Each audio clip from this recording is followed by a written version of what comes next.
तो hello guys, कैसे हो आप सब लोग। Blood line of dragons episode 3 में आप सब लोगों को स्वागत है। तो हमने एपिसोड 3 की शुरुआत वहीं से करता हूँ जहाँ से पिछला एपिसोड खत्म हुआ था।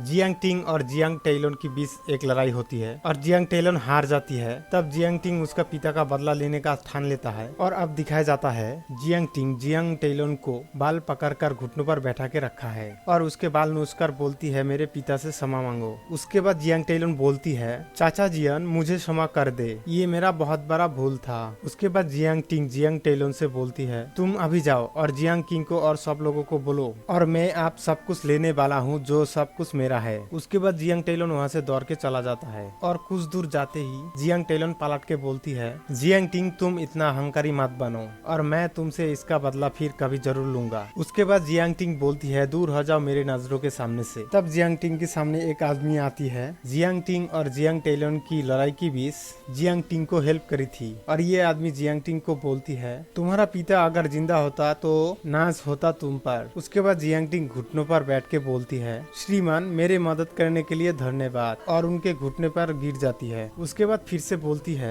आपके मदद के लिए मैं कुछ भी करूंगा। उसके बाद वो आदमी हंसते हुए बोलती है मेरा नाम जियांग कियांग क्यू है और मैं 500 साल पहले ड्रैगन की रक्त रेखा वाला मार्शल आर्ट सम्राट था और मैं इतना दिनों से एक मोहर में बंदी था और तुम्हारे खून ने ही उस मोहर को तोड़ने में मदद की जो मैं आप पर बकाया है। फिर जियांग कियांग क्यू बोलती है मुझे अपचरित्र पसंद नहीं है और तुम मुझे अंकल जियांग कह सकती हो। फिर जियांग टिंग बोलती है मुझे क्षमा कीजिए लेकिन आप उस मोहर पर कैसे बंदी हुए। फिर अंकल जियांग इसके बारे में बोलते हुए मुझे उल्लेख करना चाहिए कि सैकड़ों साल पहले डाकुओं का आना कहीं से भी नहीं आया था। उसके बाद जियांग टिंग बोलती है क्या आपका मतलब पेनलोंग हवेली से है। तब अंकल जियांग बोलती है हाँ बिल्कुल। उसके बाद पेनलोंग की फ्लैशबैक बोलने लगता है जब डाकू लोग पहली बार इस द्वीप पर आया था तब उन्हें कोई नहीं जानता था कि इन लोग कहां से आया है और हम सिर्फ इतना जानते थे कि पेनलोन हवेली बहुत ही बड़ा है और शक्तिशाली है और उन डाकू लोगों ने बहुत ही कम समय में सभी बड़ा परिवारों का दमन किया और उनकी खेतों की संसाधनों का लूट लिया गया। फिर जियांग परिवारों ने पेलोन हवेली पर युद्ध की घोषणा कर दिया और पेलोन हवेली पे एक विशेष फूलों का इस्तेमाल किया और शुरुआत से वो लोग सफल हो गया और मैं उस समय मार्शल आर्ट सम्राट के चरम पर था। एक कदम और मैं अमर हो सकता था जो फिर से पेलोंग हवेली से लड़ने में मदद करेगा और इसलिए मैं सबसे प्राचीन विरासत को खोजने के लिए कब्रिस्तान आया था। और बोलता है हालांकि मैं अधीर था जैसे ही मुझे विरासत का पता चला मैं अपनी आत्मा के साथ झांकने के लिए दौड़ा पड़ा जिससे शराबबंदी शुरू हो गई। अंत में मेरे शरीर नष्ट हो गया और मेरे आत्मा को यहाँ सेल कर दिया गया। यहाँ से सीन चेंज होती है और फिर से बोलती है अगर मैं उस लड़ाई में होता तो जियांग परिवार को जीतने का मौका मिल सकता था। तब जियांग टिंग बोलती है तो ये सच है कि जियांग परिवार के पास कभी ड्रैगन ब्लड लाइन थी। तब जियांग चाचा बोलती है हाँ ये सच है लेकिन आज जब मैं जियांग परिवार के वर्तमान स्थिति देखता हूँ तो मैं कल्पना कर सकता हूँ कि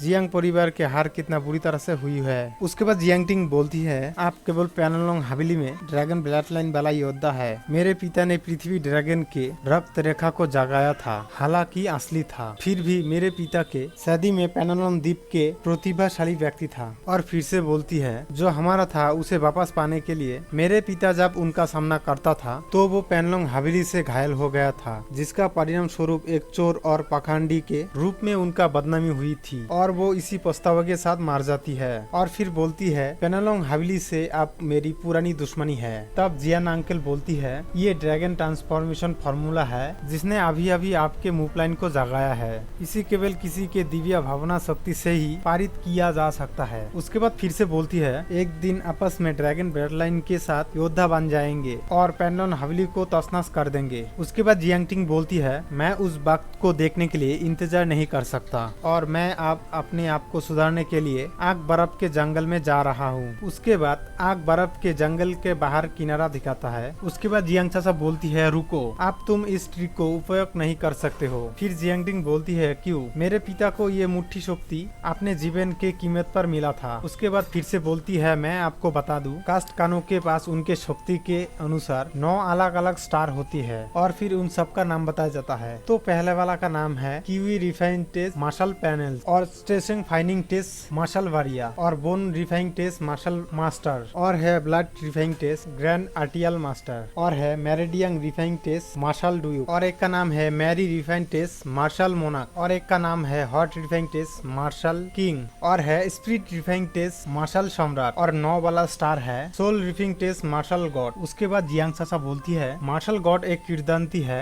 और अभी तक किसी ने भी उस तर्क को किसी ने भी हासिल नहीं किया। और फिर बोलती है ब्रह्मा ड्रैगन मुट्ठी जियान परिवार का सबसे रहस्यमय मार्शल आर्ट है और आप उसके उपयोग तब तक नहीं कर सकते जब तक आप आदि शुद्धाचरण में ना हो, नहीं तो तुम्हारा विनाश हो जाएगा। उसके बाद जियांगटिंग बोलती है कोई आश्चर्य नहीं है कि मेरे लिए अपना खून इकट्ठा करना मुश्किल है और मेरा शरीर भी इन वर्षों में कमजोर हो गया है। उसके बाद जियांग चाचा बोलती है तुम चिंता मत करो, मैं तुम्हें भी जियांग परिवार का सभी युद्ध कौशल सिखा सकता हूँ। और फिर बोलती है मैं तुम्हें लियानिया हाथीली सिखाऊंगा। अपने रक्त रेखा और नसों को मजबूत करने के लिए इसे अपने रक्त रेखा के साथ मिलाकर इसका खेती करे। उसके बाद हमें बताया जाता है लियानायांग हाथीली एक मध्यम प्ले स्तर का कौशल है, ये 9 बार हो सकता है और खेती को मामूली रूप से सुधर सकता है। उसके बाद हमें कुछ जंगली सुअर दिखाई देती है। जियांगटिंग खुद के बारे में सोचते हुए बोलता है अगर मैं जीवित रहना चाहता हूँ तो मेरे शक्ति पर्याप्त से कम है, मुझे जल्द से जल्द मजबूत बनाना होगा। तभी अचानक से जंगली सुअर पास आ जाती है और जियांगटिंग चौंक जाती है और यहाँ से सीन चेंज होती है और यहाँ से दिखाता है कि 2 भाई और कुछ लोग खजाना ढूंढने के लिए आया है। तब छोटा भाई बोलता है बड़े भाई आपके लिए ये खजाना पाना बहुत ही अच्छा है। उसके बाद बड़ा भाई बोलती है बेशक नेता वास्तव में वाओ शाओ को पसंद करता है। उसके बाद बोलती है वाओ शान क्या यह खतरनाक हो सकता है। उसके बाद छोटा भाई बोलती है चिंता मत करो मुनान, मैं हूँ तुम्हारा रक्षा करने के लिए। और इन लोगों के साथ एक डॉग भी होता है जिसका नाम था फ्लाश और वो अचानक से भागने लगता है और एक लड़की बोलती है भागो मत फ्लाश। उसके बाद फिर से जियांगटिंग को दिखाई जाती है और जियांगटिंग ध्यान में बैठ के बोलती है नौ परिवर्तन सामान्य लोग अमर में रक्त को परिष्कृत करे और असली ड्रैगन को जगाए और उसका मैं बहुत ही अद्भुत हूँ। मैची शुद्धन चरण के 3रे स्तर तक पहुँच चुका हूँ और मेरे साधना की गति बहुत ही तेज है। फिर जियांग चाचा बोलती है बेशक जियांग परिवार के प्राचीन विरासत के एक हिस्से के रूप में ड्रैगन ट्रांसफॉर्मेशन फॉर्मूला जियांग परिवार के लिए पियालेस परिवार के